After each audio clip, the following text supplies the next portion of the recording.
Every big business that you know once started in a garage. At Scalar School of Business, the garage is right here. From the outset, the program felt refreshingly bold. One of my main reasons of joining Scalar School of Business was the Hustle program. See, the idea behind Hustle is that business building can't be through textbooks or lectures. It can only be by building an actual business. Putting into simple terms, I feel it's more of seeing a kid grow. So all the way from nurturing it to all the way to its development. The idea is that our students will learn fast, build fast, and learn from those mistakes and build scalable startups. Let's go. So we'll pass around these stickers also, so you can paste them. Yeah, if I'll be honest, I thought it was something like, a gimmick or like a prank, because we come up from like conventional backgrounds. So when they told that you have to create a live business, I was like, what are you talking about? We don't know nothing about it. But as they gave us more structure and details about how it would work, how we had to make our own teams, come up with ideas, pitch in front of investors, it became very real and exciting. So yeah, it's a wonderful experience to be part of. So here's how Hustle works. Students pick their own teams. Further on, they build something that's called a minimum viable product or an MVP. And further, they take it onto the market. The idea here is that I am more interested in showing you the journey behind what it takes to build something from the ground up. So come on in. I also want one sticker per expertise. They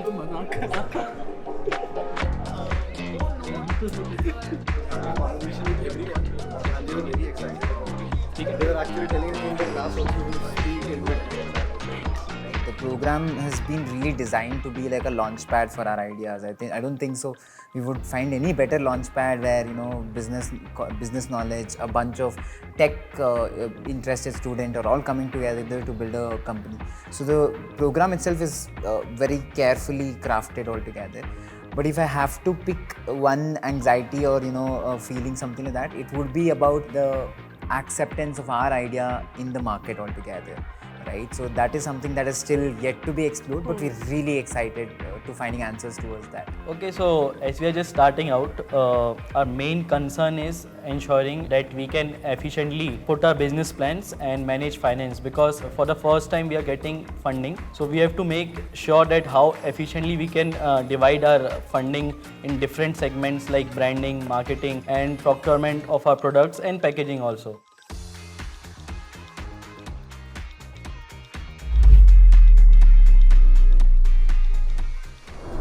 You know, the hardest part about starting up, apart from finding the right idea, is finding the right team. Not just smart folks, but people who are as passionate about the idea as you are. That's exactly why Vidit and Adhiraj introduced the Founders Mix. The only objective for this entire bit is to freeze a team, not the idea. Ideas will get iterated multiple times. Oh, the Founders Mix was very intense and exciting at the same point. I think it was a whirlwind of energy, ideas, and potential co-founders that I could work with all at one place. Isliye I want to be very clear, you're not going to freeze an idea today. You're preferably just going to freeze a team. Ideally, people who are interested in one particular sector. One thing I understood when I discussed my ideas with people and all, I came to know that how much people can think like me, and I'm not the crazy person over here. I found someone who could relate to me, and from there on, I was able to make a team. It was a short, rush-filled event where I got to know how people think, what people are here for, what people are trying to build, and that's where I met my co-founders who have similar mindsets. The students will be building their own businesses and bringing a lot of propositions to you. What are you most excited about in this journey? Like I said, I think there is no better learning at business school than building a startup. And just the sheer amount of stuff that you will learn about yourself, about human behavior, about human beings, about the nature of business, about the physics of business, it's incredible when you start up. I'm someone who's done that in the past and failed, and I'm raring to go again. And I'm very happy that I can work with 11 great teams, 55 great people in order for them to experience the same learning with me. After weeks of building and refining the idea, this is the demo day. Here, the students of Scalar School of Business will pitch their idea to a panel of guests who have built and scaled million-dollar businesses before. Who's in the panel, by the way?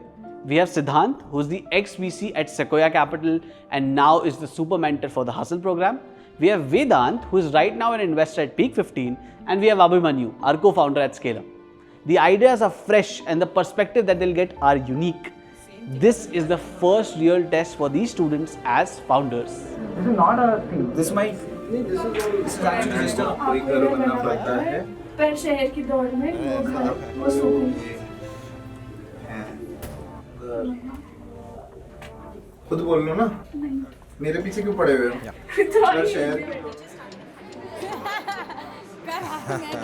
Good question. Sleepless night, I would say. A little nervous, anxious, but also excited at the same time because this is the first time I'm giving something like this. We are very curious and also we want some amount to be raised today. Looking forward to it. I think I'm very excited to see the pitches come to life. This is what we've been working on for the last 3 months, but also a little nervous because this is their first time pitching. So looking forward to how Siddhant has actually mentored students. Good ideas, good teams. Let's raise the money and let's see where we go. Okay, envision this with me. Imagine an Apple Watch, but for your pets, where you can track everything from their activities, their moods, health, all at one place. 3 out of 5 pets in India are dogs, right? And putting together, we have around 31 million pet dogs in India alone. And one thing that we found almost common in all the pet parents is the kind of anxiety they go through as soon as a negative signal is coming from the dog. We are aiming towards building a larger ecosystem for all your pet services, a perfect platform for your pets, for pet. That is our idea. Intuitively, it feels that yes, this would be very useful for pet parents. But the second question they would ask is, but does it work? The reason why I asked that, how do you get to 100 million? You might realize when you start doing the math around that in a detailed Excel sheet, you might realize that probably there's a lot more revenue to be made through allied services, and you can give this for free for subscription. You don't need to try to make $9.99. Like those answers might emerge. It was almost a 2-month journey for us, and putting everything that we have learned in the last 2 months in just 10-minute tech is quite a task. Fantastic, great job, guys. We are building India's biggest and most trusted personal care brand, under which we are offering premium luxury scented candles. We have all left our houses like more than 6 years now, and we all constantly crave for one thing, that is ghar. Going through the hustle and bustle of the city, we are not able to reach that. So that's why we created Aloka. Vision statement is to become the biggest and the trusted personal wellness brand, which helps people to rejuvenate with their home memories and other personal things. We came up with initially some tech related ideas, but we thought we cannot resonate with the brand. We can make good profits and everything, but it won't be the thing which we are looking, where we can sit in the minds of the consumer. I think I really like the way you guys presented the brand story. Right? That was I thought it evoked the emotions. You were certainly trying to play after the particular emotion, and that built up powerfully, right? It came to a crescendo, and then it fell. At the very core of starting up, I would say that it's a journey of truth seeking, and we want to know reality as best as possible, and only then do we earn the right to bend that reality to our will, right? So I think few areas that I would have liked to see much more grounded reality was on the typical margin profile of a D2C company would look very different than what you today expect. You know, I would encourage you to study those margin profiles and how you actually even think of these margin profiles, right? These folks, being professional VCs, they are trained to be very polite and diplomatically correct. And there's a reason, because they never want to offend the founders. They never know when they can become big, right? I'll be more direct. There are some fancy brands that we don't even hear names of. In their showrooms, like the luxury showrooms, they will sell a candle for 20,000 rupees, and people will still buy them. They're not buying the candle; they're buying the brand, right? So if you are hoping that you will create a candle which has better scent, etc., doesn't work. If someone wanted to buy a good candle, they can go buy a 200 rupees a candle. And a candle company can, like, again, what's the end game? If the end game is, sure, I want to do a 10 lakh, 20 lakhs worth of sales, maybe earn 10% of that as net profit, and that's the best you would get, let me tell you. 2 lakhs a month, sure, that's great for me. Then this business makes sense. Thinking about the way that you position yourself with words, with the marketing tactics that you do, with the kind of influences that you're going after, all of that will drive the perception of this being. Like a brand takes 10 years to build, but what are the things you do in those 10 years to build it? Like, would love to hear that articulation the next time we pitch, right? Because this was more tactical about a product, right? But the brand is always a strategic vision. So basically, whatever they were saying back in our mind from the starting itself, it was there, but we failed to articulate it. But after getting a lot more insights from all three judges, we will have those insights in our product. And as a feedback received to build a brand, this keeps us motivating to work further more harder and to burn the midnight oil. Well done, thank you. In India, most of the top executives are busy with conversations and meetings on day-to-day basis. So there's a lot of cognitive load over them. So first the hardware will listen to the conversation and it will create a media file. Donor will connect with the smartphone via Bluetooth. So as Akash told, it's a hardware that listens to you all day. It summarizes each and every conversation and turns that into actionable steps, reducing your cognitive load. And if Donna is inbuilt with apps that people could develop for Donna to link it to it, this is what we envision for Donna, to create a complete ecosystem for our users. One, I wasn't fully clear why separate hardware is needed. So my sense is that these benefits might not be worth the trade-off of just the difficulty of building and scaling a hardware business. I'm not sure, to Vedant's point, of course, we're just 1 month, 2 months into the process, so there's not been enough time to think of it. But the exact form factor that, that even on the software side is evident to a user capturing that data in terms of what matters, right? That needs an insane level of thought. Notion took 10 years of a man sitting in boxers in Tokyo eating ramen noodles to build, right? That is, this is a very hard business that you have chosen to build, as I also told you, right? Building hardware has been the domain of maybe 10 companies who've done it successfully in the history of, not venture capital of the world, right?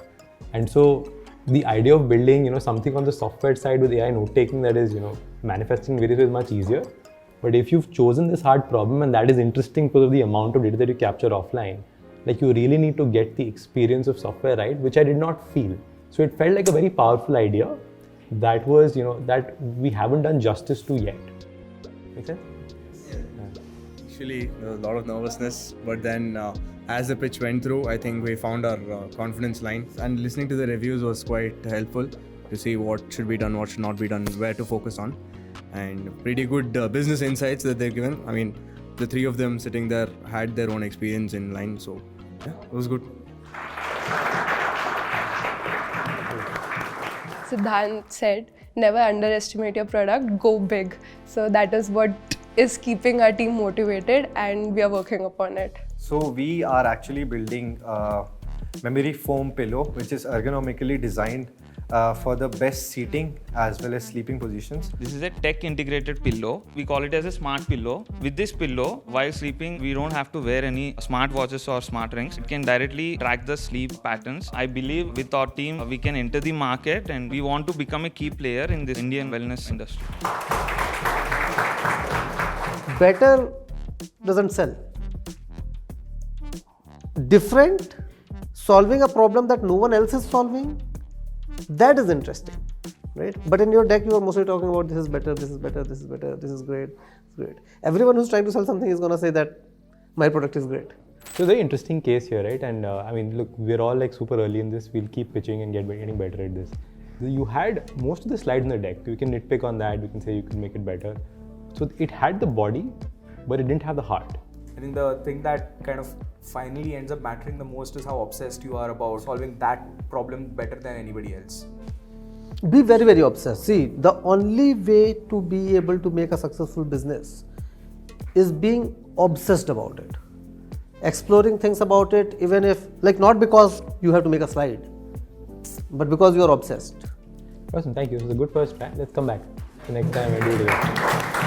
Actually, they were right. They told us to position our brand better, connect to emotions of people. So that is one thing we are taking away from our feedback. Also, this is our first time, so there was some little nervousness. So we couldn't deliver our story in a much better way, but surely next time. So this was Hustle episode number 1. You just saw student teams pitch their ideas in front of a panel of guests who have built $1 million businesses before. They got some critical feedback that will help them shape their businesses as they move forward. By the way, other teams are prepping for it and many more new challenges are to follow in Hustle episodes to come. So if you haven't already, subscribe to us now and I'll see you in the next one. Bye-bye. 3, 2, 1.